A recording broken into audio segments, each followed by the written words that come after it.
श्री स्वामी समर्थ. ओम स्वामिनीवर आपले सर्वांचे सहर्ष स्वागत आहे. माता लक्ष्मी प्रत्येकाच्या घरात निवास करावी म्हणून प्रत्येकजण आज प्रयत्न करत आहे. महालक्ष्मीला प्रसन्न करण्यासाठी उपाय शोधत आहे. मग ही माहिती तुमच्यासाठी. महालक्ष्मी तिथेच निवास करते जिथे घरात शांतता आहे, जिथे धनधान्याचा महालक्ष्मीचा निरंतर निवास राहावा. घरात कशाचीही कमतरता नसावी असे वाटत असेल तर घरात निरंतर काहीतरी सुगंध दरवळत असावा याची योजना करावी. जसे फरशी पुसताना थोडे हळदी आणि मीठ टाकून फरशी पुसावी. महालक्ष्मीला आकर्षित करते ती निरंतर स्वच्छता, शांत वातावरण, आनंदी वातावरण. घरातल्या प्रत्येक दाम्पत्याने आपल्या घराच्या भरभराटीसाठी घरात येणाऱ्या कुठल्याही कमाईत, पगार असो किंवा तुमच्या रोजनिशीतील व्यवसायातली बरकत असो, त्यातून थोडे धन किंवा धान्य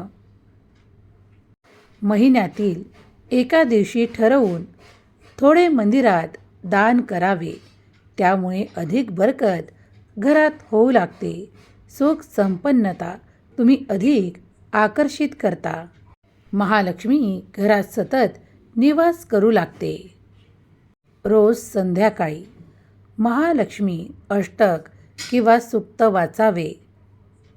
श्री सुक्त वाचत असताना तुम्हाला जर काही शब्द अडत असतील तर यूट्यूबवरून तुम्ही ते लावून ऐकू शकता आणि ते पाठ झाल्यास त्याचप्रमाणे म्हणू शकता.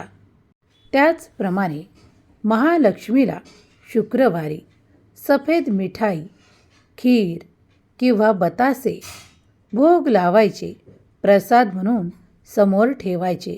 त्यामुळे सकारात्मक ऊर्जा प्रवाहित होऊ लागते.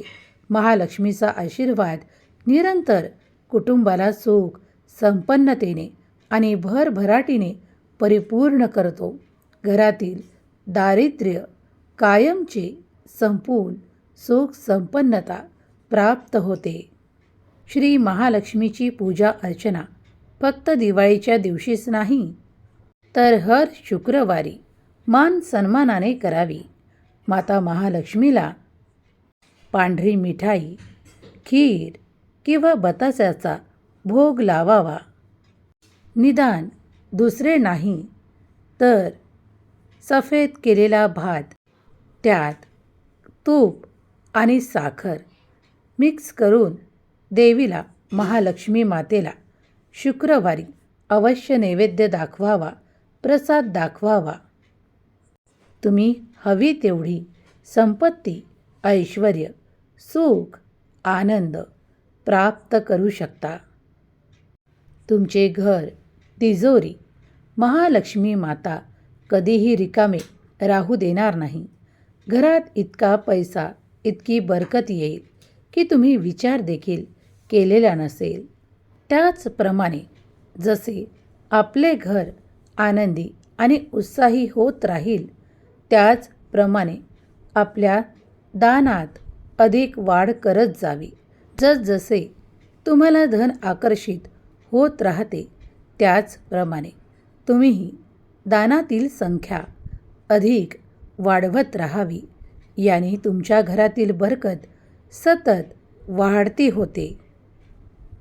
त्याचप्रमाणे दर शुक्रवारी महालक्ष्मीला गुलाबाची फुलं किंवा पाकळ्या अर्पित कराव्या आणि प्रार्थना करावी.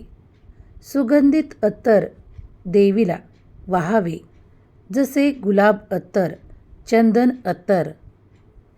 त्याचप्रमाणे घरातील तुळशी वृंदावनाची योग्य ती निगा राखावी आणि शुक्रवारी निदान रोज जमल्यास रोज आणि नाही जमत असल्यास निदान शुक्रवारी तरी तुळशी मातेजवळ तुपाचा दिवा अवश्य लावावा. त्याने अधिक सुख संपन्नता आकर्षित होते.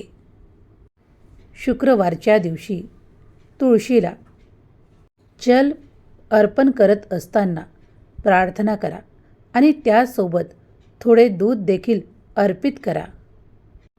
त्यामुळे तुम्ही तुमच्या घरात अधिक बरकत आणि आनंदाचा अनुभव कराल.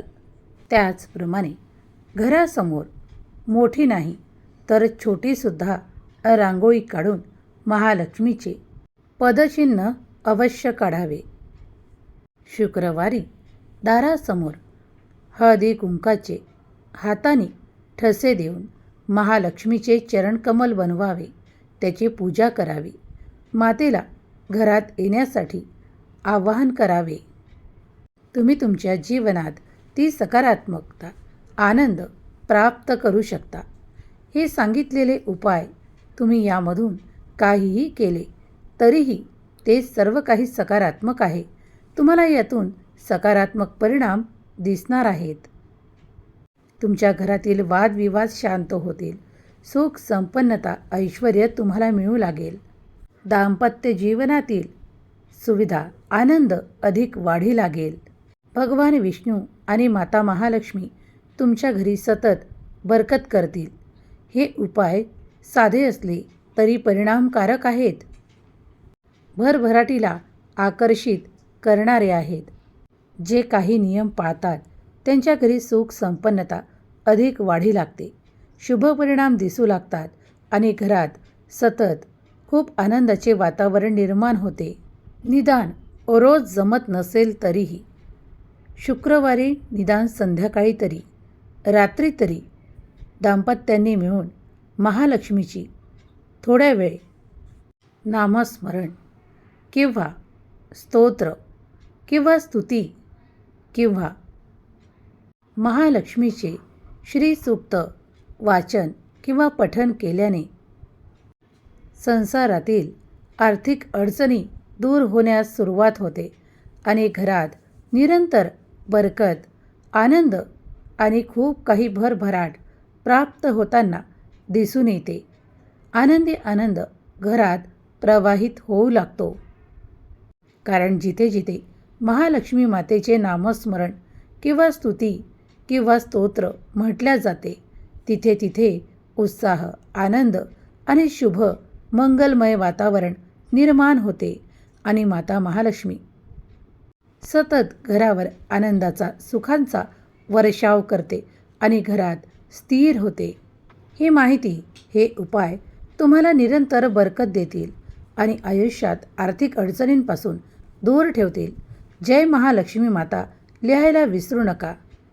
शेअर माहिती आवडल्यास, हे उपाय आवडल्यास तुमच्या प्रियजनांना शेअर करण्यास विसरू नका. जे हे उपाय करतील त्यांच्या घरी माता सतत निवास करो. सुख, संपन्नता, भरभराट त्यांच्या घरी राहो. हीच महालक्ष्मी माता चरणी प्रार्थना.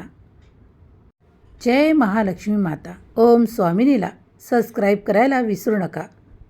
श्री स्वामी समर्थ. जय जय स्वामी समर्थ.